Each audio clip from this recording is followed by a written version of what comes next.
Curiosités sur les maladies les plus fréquentes. Découvrez avec nous quelques curiosités sur les maladies les plus fréquentes. Le corps humain et l'esprit ont aujourd'hui une infinité de secrets que la science n'a pas pu percer. Cependant, au fil des années, les chercheurs ont pu découvrir plusieurs données curieuses sur les maladies fréquentes. Dans cet article, nous voulons partager avec vous certaines de ces curiosités.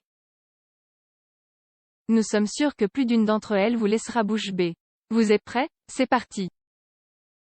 Curiosité sur les maladies fréquentes 1. Quand vous aurez 75 ans, vous aurez souffert d'au moins 150 rhumes. Plusieurs études en sont arrivées à la conclusion que, en général, chacun d'entre nous a entre 2 et 5 rhumes par an. Si nous calculons cela en prenant en considération l'espérance de vie actuelle en France, 83 ans, chaque personne aura eu au moins 166 rhumes dans sa vie. 2. Le virus du rhume n'est pas seul. Bien sûr que non, car il existe plus de 200 virus qui peuvent causer un rhume normal. C'est pour cette raison que le corps humain n'arrive jamais à développer de résistance à cette maladie. Parmi les virus communs qui provoquent des rhumes figurent les rhinovirus et les coronavirus. 3. Les enfants peuvent avoir jusqu'à 12 rhumes par an. Les parents en sont témoins. Combien de fois par an un enfant attrape un rhume, se rétablit en 2 jours et rentre à la maison après l'école avec le nez bouché à nouveau? 4. Curiosité sur les maladies fréquentes, un quart des personnes enrhumées ne développent pas de symptômes. Nous connaissons tous les symptômes du rhume. À vrai dire, il s'agit de l'une des maladies fréquentes les plus communes. Cependant, nous ne savons pas tous que certaines personnes peuvent être infectées par le rhume et ne présenter ni toux, ni éternuement, ni mucosité. 5. Un éternuement peut atteindre les 60 km/h. Bien sûr, mesurer la vitesse des éternuements ne doit pas être simple, mais certains chercheurs s'y sont essayés. 60 km/h est la vitesse à laquelle court un lévrier. Dans certains cas, on croit qu'un éternuement peut même surpasser cette vitesse et les gouttes de salive peuvent tomber à 5 mètres de distance. 6. Les virus des maladies fréquentes peuvent survivre sur diverses superficies.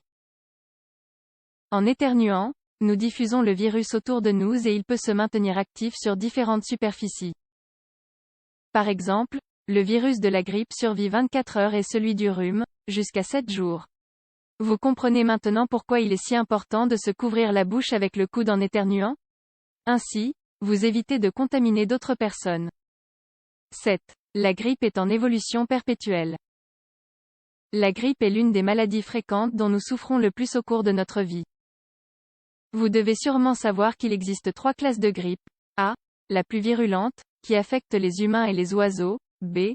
La plus commune, qui affecte seulement les êtres humains. Et C. Moins commune, qui affecte êtres humains et animaux. Cependant, chaque année apparaissent de nouvelles souches de tous les types de grippe.